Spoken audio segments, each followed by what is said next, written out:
श्री गणेशाय नमः। अनंत कथा चैनल पर आप सबका स्वागत है। आज मुझे यह कथा सुनाने का और आप सबको यह कथा सुनने का जो सौभाग्य प्राप्त हुआ है, इसके लिए हम प्रभु को धन्यवाद करते हैं। देवी भागवत पुराण के अनुसार राजा सुद्युम्न के स्वर्ग सिधारने के बाद उनके पुत्र राजा पुरूरवा ने राज्य करना शुरू किया। उन्होंने सभी का ध्यान रखते हुए धर्म के अनुसार प्रजा की रक्षा करते हुए राज्य किया। उनकी राजकीय योजनाएं पूरी तरह से गुप्त रहती थीं और वे अन्य राज्यों की योजनाओं को भी अच्छी तरह से समझते थे। वे चारों नीतियों साम दाम दंड और भेद में निपुण थे। वे प्रजा को उनके धर्म का पालन कराते थे। यज्ञ और दान में भी सदा आगे रहते थे। राजा पुरूरवा के रूप, गुण, उदारता और वीरता के बारे में सुनकर देवलोक की उर्वशी उन पर मोहित हो गई और राजा भी उन पर मोहित हो गए। उन दिनों उर्वशी ब्रह्मा जी के श्राप के कारण धरती पर मनुष्य रूप में आई थी और उन्होंने राजा पुरूरवा को अपने पति के रूप में स्वीकार कर लिया, परंतु कुछ शर्तें भी रखीं। उसने कहा, हे राजन, ये दोनों भेड़ के बच्चे मैं आपके पास रख रही हूँ। आप इनकी सुरक्षा करें। मैं केवल घी ही खाऊंगी और सहवास के अतिरिक्त आपको किसी अन्य समय मेरे सामने बिना वस्त्रों के नहीं आना है। यदि आपने कोई भी शर्त तोड़ी तो मैं आपको छोड़कर चली जाऊंगी। राजा पुरूरवा ने उर्वशी की शर्तें मान लीं और दोनों साथ रहने लगे। उर्वशी द्वारा मुग्ध किए गए राजा वर्षों तक सब धर्म कर्म त्याग कर सिर्फ उसके साथ भोग विलास में समय बिताने लगे।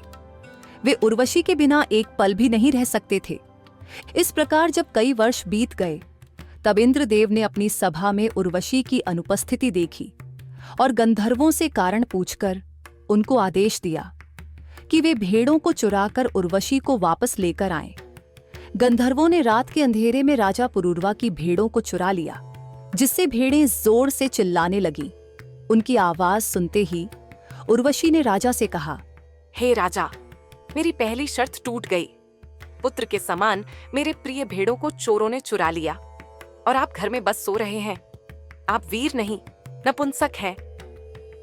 उर्वशी को इस प्रकार विलाप करता देख राजा नग्न अवस्था में ही चोरों के पीछे दौड़ पड़े।